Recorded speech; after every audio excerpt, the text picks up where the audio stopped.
بسم اللہ الرحمن الرحیم، شروع اللہ کے نام سے جو بڑا مہربان اور نہایت رحم والا ہے۔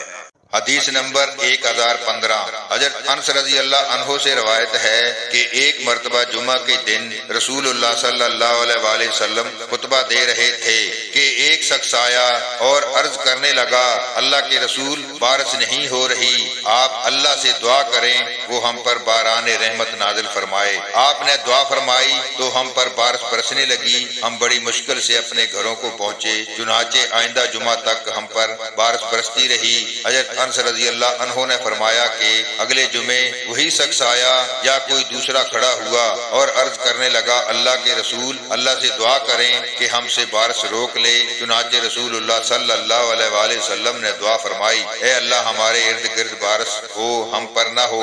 حضرت انس رضی اللہ عنہ کہتے ہیں کہ میں نے بادل کو چھٹ کر دائیں بائیں جاتے دیکھا، پھر دوسرے لوگوں پر تو بارش ہوتی رہی لیکن اہل مدینہ پر نہیں ہو رہی تھی۔ حدیث نمبر 1016، حضرت انس رضی اللہ عنہ سے روایت ہے، انہوں نے فرمایا کہ ایک شخص نبی صلی اللہ علیہ وآلہ وسلم کے پاس حاضر ہو کر عرض کرنے لگا، مویشی ہلاک ہونے لگے اور راستے مستعد ہو گئے ہیں۔ چنانچہ رسول اللہ صلی اللہ علیہ وآلہ وسلم نے بارش کی دعا کی تو دوسرے جمعہ تک ہم پر بارش ہوتی رہی۔ پھر کوئی شخص آیا اور کہنے لگا کہ بارش کی وجہ سے مکانات گرنے لگے اور راستے ٹوٹ گئے ہیں، اللہ سے دعا کریں کہ وہ بارش روک لے۔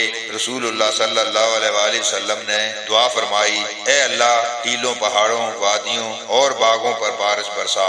چنانچہ مدینہ منورہ سے کپڑا پھٹنے کی طرح بادل چھٹ گئے۔ حدیث نمبر 1017، حضرت انس رضی اللہ عنہ سے روایت ہے، انہوں نے فرمایا ایک شخص رسول اللہ صلی اللہ علیہ وآلہ وسلم کی خدمت میں حاضر ہو کر عرض کرنے لگا، اللہ کے رسول، قحط سالی کی وجہ سے مال مویشی ہلاک ہو گئے اور راستے ٹوٹ گئے ہیں، آپ اللہ سے بارش کی دعا فرمائیں۔ چنانچہ رسول اللہ صلی اللہ علیہ وآلہ وسلم نے دعا فرمائی تو ایک جمعہ سے دوسرے جمعے تک ان پر بارش برستی رہی۔ پھر ایک آدمی حاضر ہوا اور عرض کرنے لگا، اللہ کے رسول، کثرت باران سے گھر منہدم، راستے تباہ اور مویشی ہلاک ہو گئے ہیں۔ اللہ کے رسول اللہ صلی اللہ علیہ وآلہ وسلم نے دعا فرمائی، اے اللہ پہاڑوں کی چوٹیوں، ریت کے ٹیلوں، نصیبی وادیوں اور درخت اگنے کے مقامات پر بارش برسا۔ اس کے بعد مدینہ منورہ سے اس طرح بادل چھٹ گئے جس طرح کپڑا پھٹ کر ٹکڑے ٹکڑے ہو جاتا ہے۔ حدیث نمبر 1018، حضرت انس رضی اللہ عنہ سے روایت ہے کہ ایک آدمی نے نبی صلی اللہ علیہ وآلہ وسلم کے ہاں مال کے ہلاک ہونے اور اہل و عیال کے مشقت میں مبتلا ہونے کی شکایت کی تو آپ نے اللہ سے بارش کی دعا فرمائی۔ حضرت انس رضی اللہ عنہ نے چادر پلٹنے یا استقبال قبلہ کا ذکر نہیں کیا۔ حدیث نمبر 1020، حضرت عبداللہ بن مسعود رضی اللہ عنہ سے روایت ہے، انہوں نے فرمایا جب قریش نے اسلام قبول کرنے میں تاخیر کی تو نبی صلی اللہ علیہ وآلہ وسلم نے ان کے خلاف بد دعا فرمائی، اس کے بعد انہیں خشک سالی اور قحط نے آ لیا، حتیٰ کہ وہ ہلاک ہونے لگے اور مردار اور ہڈیاں وغیرہ کھانے پر مجبور ہو گئے۔ اس دوران میں ابو سفیان آپ کے پاس آیا اور کہنے لگا، محمد آپ لوگوں کو تو صلہ رحمی کا حکم کرتے ہیں لیکن آپ کی اپنی قوم تباہ ہو رہی ہے، اللہ تعالیٰ سے دعا فرمائیں۔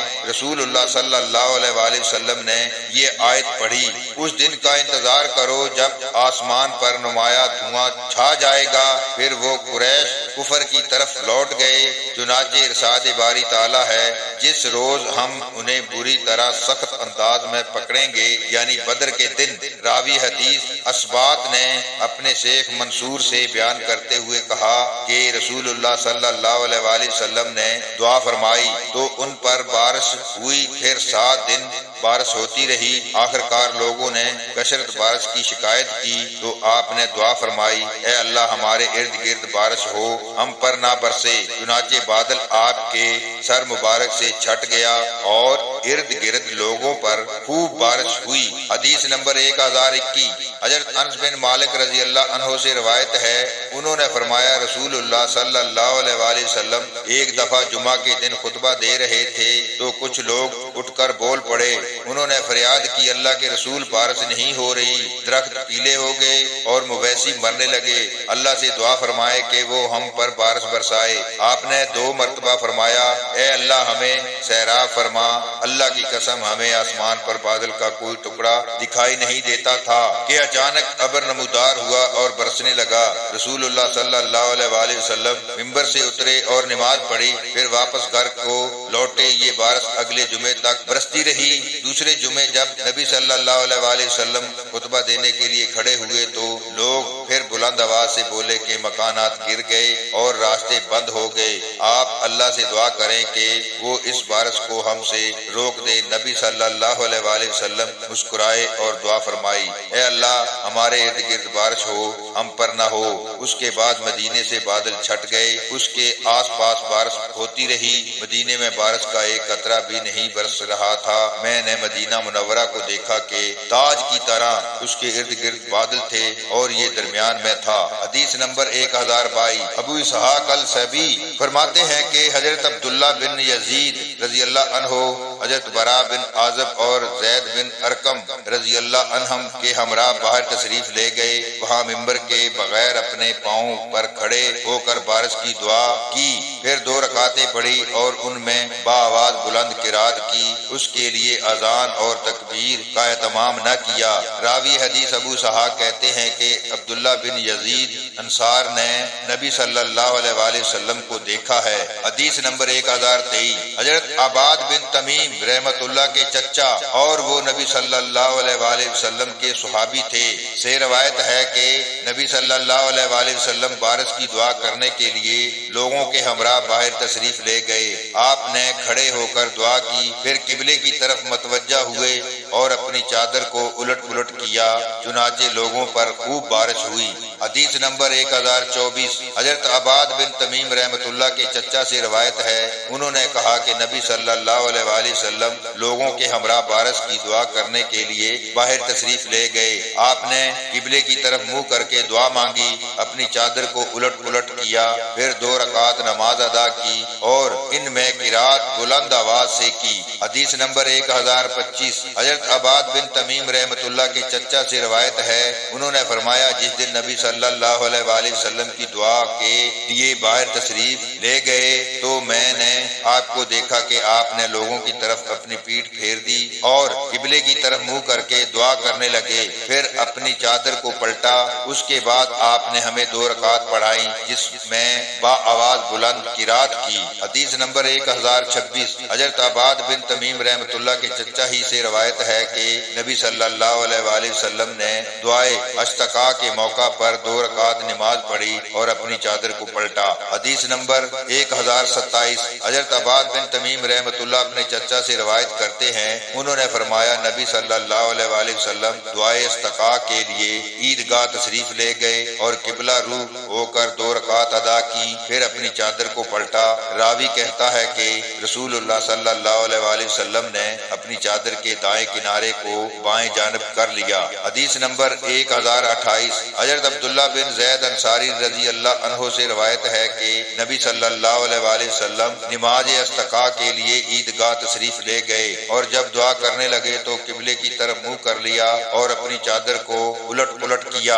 ابو عبداللہ امام بخاری رحمۃ اللہ فرماتے ہیں کہ عبداللہ بن زید مازن قبیلے سے تعلق رکھتے ہیں اور پہلے عبداللہ کوفہ کے رہنے والے ہیں، وہ یزید کے بیٹے ہیں۔ حدیث نمبر 1030۔ حضرت انس رضی اللہ عنہ ہی سے روایت ہے، وہ نبی صلی اللہ علیہ وآلہ وسلم سے بیان کرتے ہیں کہ آپ نے دعا کے لیے دونوں ہاتھ اٹھائے حتیٰ کہ میں نے آپ کی بغلوں کی سفیدی دیکھی۔ حدیث نمبر 1031۔ حضرت انس رضی اللہ عنہ سے روایت ہے، انہوں نے فرمایا کہ نبی صلی اللہ علیہ وآلہ وسلم بارش کی دعا کے علاوہ اور کسی موقع پر دعا کرتے وقت زیادہ ہاتھ نہیں اٹھاتے تھے اور بارش کی دعا میں اس قدر ہاتھ بلند کرتے کہ بغلوں کی سفیدی نظر آ جاتی۔ حضرت ابن عباس رضی اللہ عنہ بیان کرتے ہیں کہ کسیب سے مراد بارش ہے، اور دیگر نے کہا یہ الفاظ صابا اور یہ دیگر نے کہا یہ لفظ صابا یا صوبو اور